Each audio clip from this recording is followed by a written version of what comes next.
Well, welcome everyone to our next Insight interview. I'm excited today for a great topic with someone that's got a lot of insight on this about privacy and student data.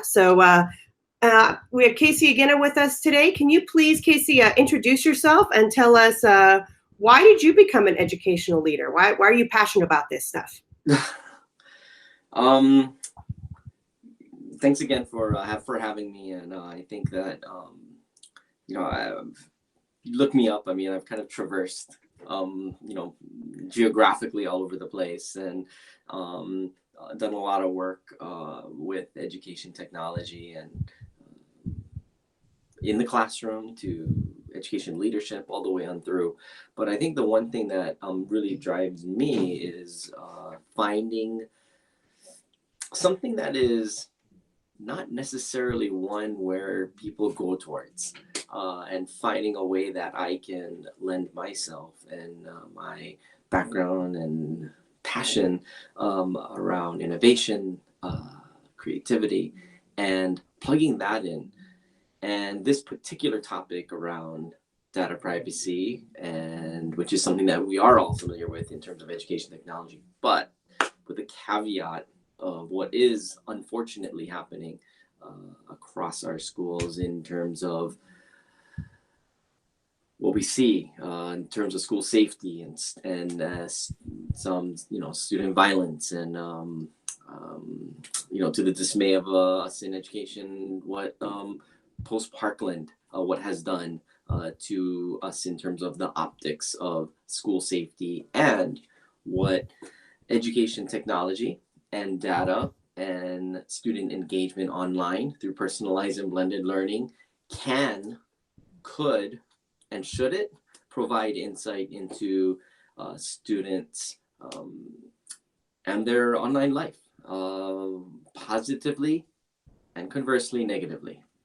Yeah, absolutely. This is a super important topic, and I know that leaders often struggle with this. I was going to I presented a session on social media in schools, and basically my idea was, let me show you how to use social media yourself as a leader with your school site or district. And the topic quickly turned, and everyone wanted to talk about cyberbullying and what do we do with this from a student standpoint. And so I know it's a hot, and so we did, because that's an important topic. But what can you share with us as far as like you were saying, the positives and the negatives? What are maybe questions that leaders should ask and things they should consider regarding this? I think we've been, myself included, and just a caveat to all of this. I mean, I'm by no means a data privacy expert, um, nor I will submit myself. I'm not even a technology expert, because I think there's some really awesome people out there that I aspire to be. So, but what I think I do have a handle on is being able to see those um, data points, I guess, so to speak, those pieces that are out there, and finding a way how to codify it into one singular talking point. And I think in terms of education technology, as it pertains to data, I was from education technology plans to thinking about curriculum and content and that sort of thing. There's a little bit in terms of policy and legislation that I was able to grasp, and we're all familiar with the FERPA and the COPA and all of those compliances, particularly on the content curriculum side. Kids are logging on, what data are they collecting, all of those pieces. And it was very centric to the positive around it. And to your point, in terms of the cyberbullying, what some of the pieces that came up in terms of in the past less than 12 months, particularly as a post Parkland event, that horrific event, and seeing some of the policies in terms of the ed tech policies in place in Florida around how much a school district could, and should look into the behaviors, the engagement,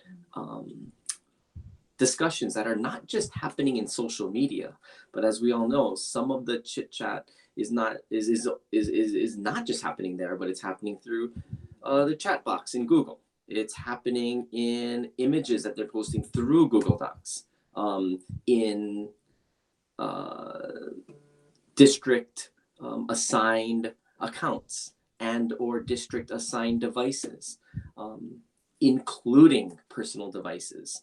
And so that's where this crosshair of, how much overtly our ed tech leaders and education leaders collectively working not just on the fun, creative, innovative things that are possible with the tools that are in front of them, but what are the on the other side of the coin, the things we really need to consider overtly and be vigilant about how we keep our children safe and what kind of parameters are we creating around them that we do have an overt direction towards safe and healthy schools and a climate that is focused on keeping kids safe, both within it and then from those beyond that. So what would you recommend? Because I know this, even when I taught sixth grade, gosh, 6 years ago or whatever it was, we had Google Docs, and 2 years or the following year after I had left the classroom, there was a collaborative doc that we had as a class, and I saw them using it to chat. Nothing nefarious, nothing, but it's a real thing. And this was their first time ever using G Suite, Right. halfway through the year when we got devices. And so it's once we start to teach them these tools, they learn how to use them to communicate, which we want. But where's that balance? Like, what would you recommend to leaders as far as, should we just shut it all down? Should we teach the kids? Should we monitor? What would you say are things that leaders can think about in order to keep kids safe, but still do those innovative ed tech strategies like you were talking about as well? I did bring up, FERPA, COPA compliant, all that alphabet soup in terms of education technology policy. I'm going to throw two more at you that we all know, but we've never seen them intermingle. So SEL, social emotional learning. Yeah. Very much programmatic in terms of schools through advisory programs. Counselors have a handle on it. What kind of morning meetings that you have at kindergarten, all the way through parent involvement and engagement around what is happening as your child matriculates out of high school at that end of the spectrum. So you're seeing some different programs in place that is happening in school. So SEL. Another one that you would never think that SEL would be a part of is AI, or artificial intelligence. Yeah. And the number of platforms and web-based software that is utilizing AI, beknownst and unbeknownst to us in terms of content and curriculum, also has an opportunity to provide parameters, overlays, being able to look at traffic. And there's a number of companies out there that do some monitoring, filtering, as well as content pushing. So if we have all of that data, we have parameters in place from in the virtual space, how might we be able to utilize that data to help inform us about what are the talking points from an SEL program that can and should be pointed to not only to students, but to teachers to well inform them? How might those tools be looked together to, I guess, kind of looking at the next or the new definition of digital citizenship? And I think it would be really welcome, I think, on the counselor's end, to have technological resources both in the classroom and the infrastructure side that the IT provides, to say, hey, here are some awesome things that the students are doing, and here are some things that might be red flags. How might we be able to address that through conversation? How might we be able to address that through direct programmatic about how peer-to-peer engagement happens on collaborative platforms like Google Docs, or what kinds of things are we sharing out on Flipgrid that are important to highlight some of the, maybe the back channeling that's happening. And it's not just the sites that we know. I mean, we understand that there's an increase in traffic on things like Ask FM and whatnot, that is not part of our vernacular as 30 to 40 to 50 something year old adults working with these students that they are going towards. And so I think that just being able to have policies in place, with programs in place, with the technological opportunities that school districts can take care of as a trifecta, is really about this SEL with AI for this new digital citizenship, as kind of I coin it. Yeah, that's interesting. I was having a conversation with someone that's on the committee for ISTE, those who don't know, the International Society for Technology and Education, who comes up with standards, international standards. And she's on the committee to develop an entire platform, and I don't remember if it was standards or what, all about AI, all about artificial intelligence, because they see that that's a huge need. And it was really interesting because she was saying that that's even more important than like coding, because in the industry, people are saying, well, the computers are going to code themselves eventually. But really about the fact that AI is affecting students, because they need to know, how's this going to affect jobs? How does this, how do I navigate in this world when so much data is being collected about me automatically? And do I even know that? But I love how you're talking about the SEL connection, because I think that that might be the way in to that. So yeah, that's interesting. I think that, and to that point, I think it even raises the, I guess, the importance of those who are, school counselors, advisory program folks, those folks who are kind of on the periphery of teaching and supporting teaching. I think it really highlights them to say, hey, as we push towards more personalized and blended learning, this is also, I guess, blurring the boundaries of in-school and out-of-school time as well, which then blurs the boundaries of school and home, which blurs the boundaries of devices of district, given versus personal, which blends the boundaries of my personal Gmail account versus my school Gmail account, which blends it in terms of one document with two accounts with my personal. So in that kind of, I guess that example is something that from an IT or ed tech or teacher, okay, there's this management piece, but I'm wondering from a counselor and from a human capital piece, how much do we need to be overt in what that means? There's a story to that.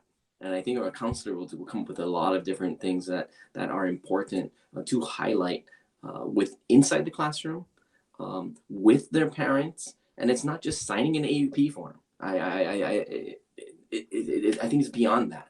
And we need to have it explicit in what we're doing. And this is a real interesting, it's an ed tech plan, but it's also an SEL plan. Yeah, absolutely. Because really it's students that are using this tech, and there's something, they're real people, and they need, we need to guide them through this. So yeah, I think that's a great, it's so important. So I think I think to that ISTE point of there's one piece of curricularizing AI and teaching it, but how much of it is also laymanizing it too? That's a word. For classroom teachers and school site principals or grade level heads, or whatever it may be, of like, hey, there's a real push to teach them about this, to your point about jobs and AI versus coding or whatever that may be, about how we're teaching that content. What do our current teachers know about how it's actually being used right now behind the screen, beknownst or unbeknownst to them? Absolutely. How would you respond to leaders that say, oh, my teachers just say one more thing? I've got too much to do. And I have to think about this too. And I have to include the counselors. And when is there going to be time? How would you respond to that as far as how important this is and how that may help them even in their classroom, less discipline problems, etc.? I think it's, we're seeing it, whether it's from the White House really pushing policy through the Stop School Violence Act in reaction to the Parkland event just a few weeks ago. As we know, in Colorado, a number of things happening. But these aren't events that are just happening in a vacuum. There are, there's breadcrumbs being dropped. And students, as we all know as teachers, they're sharing that in their own way of them feeling hurt or not being heard or finding ways to call out. And while it may not be in circle time, while it may not be with their parents at home because they go home and close the door and they do their thing, whether it be the keys to the cars that we're giving them, saying, hey, they can go into their spaces and they have Wi-Fi access, going online, they're doing some things without explicit parameters, programmatically or infrastructurally.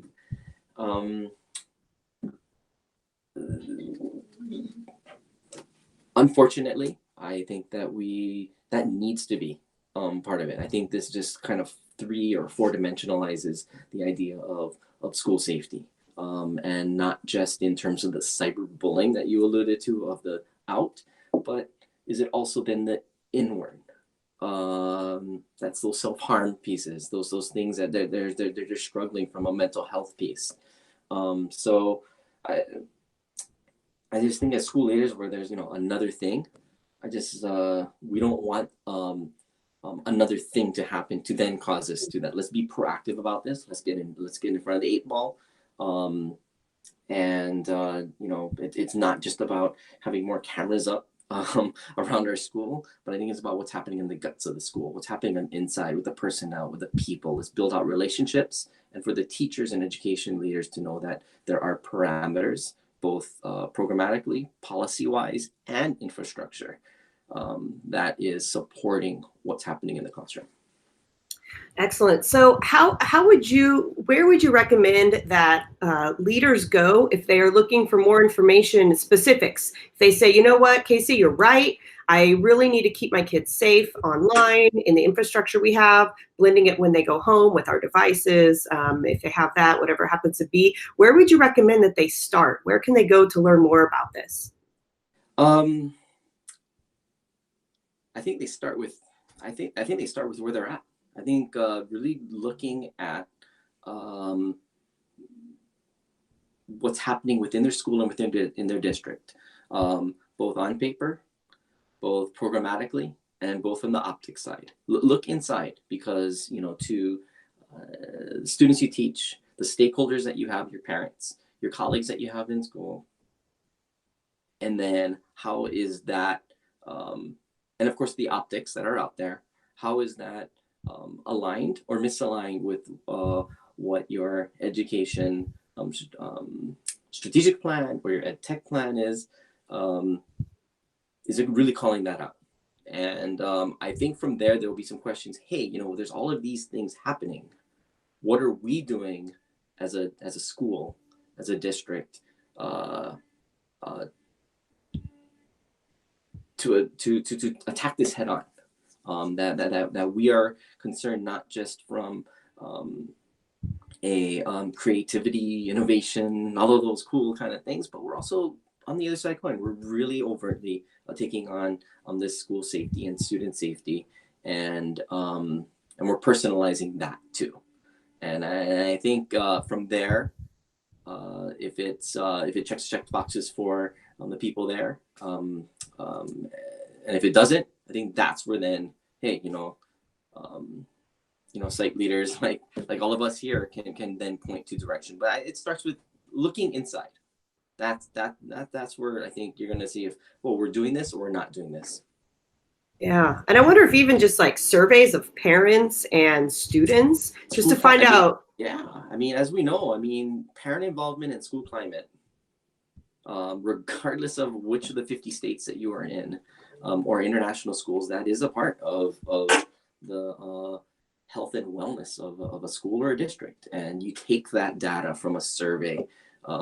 You take what's happening from the counselors or grade level leaders about how their teachers are feeling and what's happening in the classroom. You look at absenteeism and truancy data. You look at all of those pieces of data, put them together and say, hey, here's kind of the health of what's happening.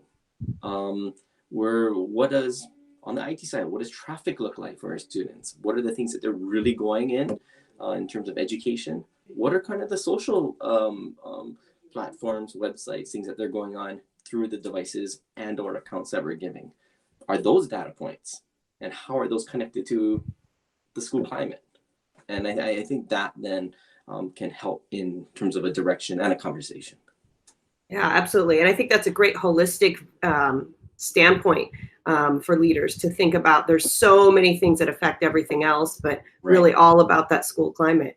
Absolutely. Well, Casey, I want to thank you for being with us. And I wanted to ask you if there are any other places you would send our network to learn more about this topic, or to perhaps follow you or other leaders to follow, websites to go to, et cetera. Well, I've been, done a lot of my work on the K-12 side, public-private, charter, everywhere from in the classroom teaching, K to 5 up through leadership side. And so I really come with that K-12 lens. And most recently, kind of doing some consulting work with some K-12 safety security. And it's not, when folks think about, safety and security from a third party vendor, they think, oh, it's filtering content. It's like, well, yes, but what can we do from the content that's either being filtered or the content that's being kind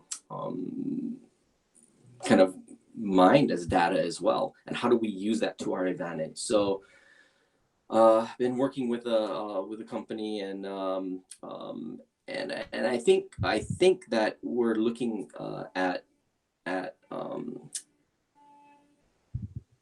at these companies as more partners with school districts versus a plug-in. We're buying your product, plug and play.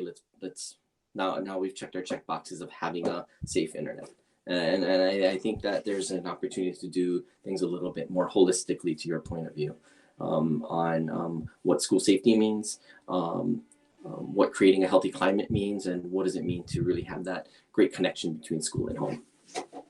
Absolutely. Well, thank you so much, Casey. We appreciate you being on. This is Casey is a repeat guest, so that's exciting. We would love to have you on again as well. So thank you so much, Casey, and definitely some things for our leaders to think about in regards to school safety, which is arguably perhaps our most important job as leaders. And so thank you for that. I do want to remind everyone to check out siteleadersconnect.org for leaders to connect with on our searchable database, as well as all of our Insight interviews, including another that Casey had done earlier about was data interoperability.